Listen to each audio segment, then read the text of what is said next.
Hello friends, welcome to the channel. ఈ వీడియోలో ఆంధ్రప్రదేశ్ రాష్ట్రం డిఎస్సికి సంబంధించి ఈరోజు వార్తాపత్రికల్లో వచ్చినటువంటి కథనాలను ఒకసారి విశ్లేషిద్దాం. సో డిఎస్సి నోటిఫికేషన్ సంబంధించినటువంటి అప్డేట్స్ ఏమైనా వచ్చాయా?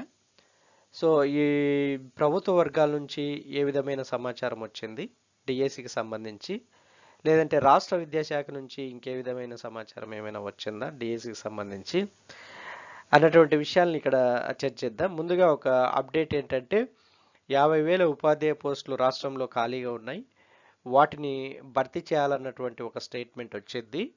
సో ఇంకొక రెండో స్టేట్మెంట్ ఏంటంటే త్వరలో డిఈఓ ఎంవిఓ పోస్టుల భర్తీకి నోటిఫికేషన్ రిలీజ్ చేస్తున్నట్టుగా అందుతున్నటువంటి సమాచారం.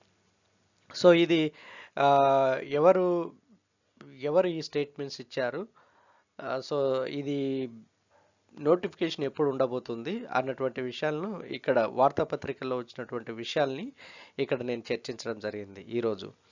సో ఫ్రెండ్స్, అవి నేను డిస్కస్ చేసే ముందు let me thank you all who are watching my channel and supporting my channel. Thank you so much friends.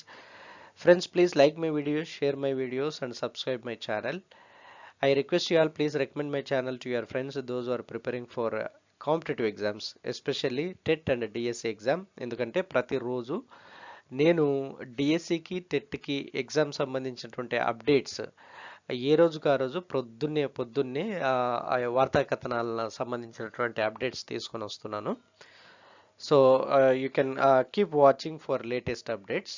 ఇంకొకటి ఏంటంటే ఈ యొక్క డిఎస్సి టెట్ ఇంకా కాంపిటేటివ్ ఎగ్జామ్ సంబంధించినటువంటి మెటీరియల్ నా యొక్క వెబ్సైట్లో ఉంటుంది.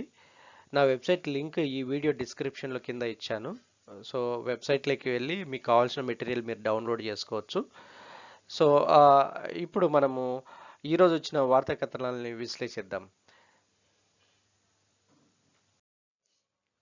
ఫ్రెండ్స్, ఇప్పుడు మనము ఈ రోజు వార్తాపత్రికల విషయాల్ని ఒకసారి చర్చిస్తే, ఇక్కడ ఏమైందంటే ఒక మీటింగ్ రాజానగరం ఎమ్మెల్యే గారు, నన్నయ్య యూనివర్సిటీ వీసీ గారు ఉన్నటువంటి ఒక మీటింగ్లోని ఉపాధ్యాయ ఎమ్మెల్సీలు ఈ యొక్క డిమాండ్ చేయడం జరిగింది. ఏమిటి ఆ డిమాండ్ అంటే, రాష్ట్రంలో ఖాళీగా ఉన్నటువంటి 50,000 ఉపాధ్యాయ పోస్టులు వెంటనే భర్తీ చేయాలని ప్రభుత్వాన్ని డిమాండ్ చేయడం జరిగింది. ఇదొక ప్రభుత్వ కార్యక్రమంలోనే, ప్రభుత్వ ప్రోగ్రాంలోనే ఈ యొక్క ఉపాధ్యాయ ఎమ్మెల్సీలు ఆ యొక్క ప్రభుత్వ ప్రోగ్రాంలో ప్రభుత్వాన్ని డిమాండ్ చేయడం జరిగింది. అయితే యాక్చువల్గా ప్రభుత్వం నిర్దేశించుకున్నటువంటి ఈ యొక్క నూతన విద్యా విధానం ఏదైతే ఉందో, ఆ నూతన విద్యా విధానం యొక్క లక్ష్యము, ప్రభుత్వం నిర్ణయించుకున్న నూతన విద్యా విధానం యొక్క లక్ష్యం నెరవేరాలంటే ఇప్పుడు ఖాళీగా ఉన్నటువంటి 50,000 పోస్టులు భర్తీ చేయాలన్నటువంటిది ఈ ఉపాధ్యాయ ఎమ్మెల్సీలు డిమాండ్ చేయడం జరిగింది. అంతేకాకుండా వాళ్ళు ఇంకేమన్నారంటే 500 ప్రధాన పాఠశాలల్లో ప్రధానోపాధ్యాయులు లేరని కూడా ఊటంకించడం జరిగింది. 500 ప్రధాన పాఠశాలల్లో ప్రధానోపాధ్యాయులు లేరు. సో ఇప్పుడు ఉన్న సీనియారిటీని బట్టి వాళ్ళకి ప్రమోషన్స్ ఇచ్చి ఆ మిగతా కింద ఏర్పడినటువంటి ఖాళీలన్నింటినీ డిఎస్సి నోటిఫికేషన్లో చూపించాలి.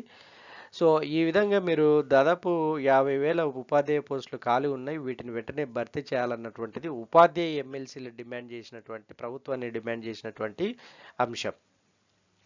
తర్వాత ఈ యొక్క ఉపాధ్యాయ సంఘాలన్నీ పోరాడి సాధించుకున్న ఏకీకృత సర్వీస్ రూల్స్ను తక్షణం అమలు చేయాలని కూడా వారు డిమాండ్ చేయడం జరిగింది.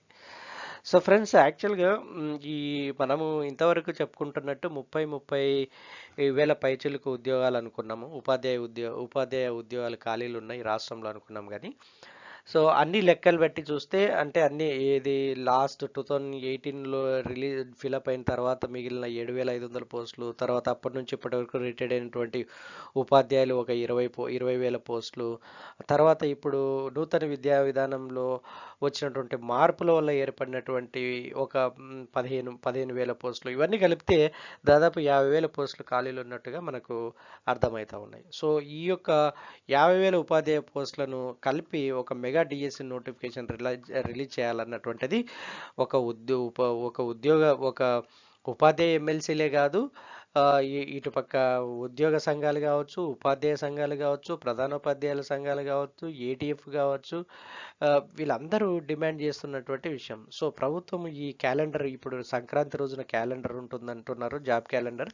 ఆ జాబ్ క్యాలెండర్లోని దీనికి సంబంధించిన ఒక నిర్దిష్టమైనటువంటి ప్రణాళిక, ఒక నిర్దిష్టమైనటువంటి స్కెడ్యూల్ ఈ జాబ్ క్యాలెండర్లోని డిఎస్సికి సంబంధించి వస్తుందని మనకు అందుతున్నటువంటి సమాచారం.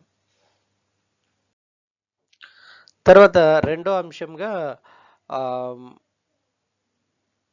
త్వరలో డిఈఓ ఎంఈఓ పోస్టుల భర్తీ. ఇది రాష్ట్ర విద్యాశాఖ మంత్రి ఆదిమూలపు సురేష్ గారు ఇచ్చినటువంటి స్టేట్మెంట్. సో త్వరలో డిఈఓ ఎంఈఓ పోస్టులను భర్తీ చేస్తామని రాష్ట్ర విద్యాశాఖ మంత్రి ఆదిమూలపు సురేష్ తెలిపారు. నూతన జాతీయ విద్యా విధానం అమల్లో రాష్ట్రం దేశంలోనే మొదటి స్థానంలో ఉందని ఆయన అభిప్రాయపడ్డట్టుగా మనకు వస్తున్నటువంటి సమాచారం. సో ఈ విధంగా కనీసం ఈ రాష్ట్రంలో ఖాళీగా ఉన్నటువంటి డిఈఓ ఎంఈఓ పోస్టులు భర్తీ చేసినప్పుడు కూడా ఈ యొక్క డిఎస్సి వేకెన్సీస్ కరెక్ట్గా ఖచ్చితంగా మానిటరింగ్ జరగడానికి, డిఎస్సి పోస్టులు, ఉపాధ్యాయ పోస్టులు ఎలా ఉన్నాయి, లేక స్కూల్ ఎడ్యుకేషన్ ఎలా ఉంది అన్న మానిటరింగ్ సిస్టమ్ కూడా కరెక్ట్గా వర్క్ అవడానికి ఉపయోగపడుతుంది ఈ డిఈఓ ఎంఈఓ పోస్టులు కూడా ఫిలప్ చేస్తే. సో ఇది మనకి ఈరోజు అందుతున్నటువంటి సమాచారం ఫ్రెండ్స్ డిఎస్సికి సంబంధించి. So keep watching for latest updates. Thank you so much.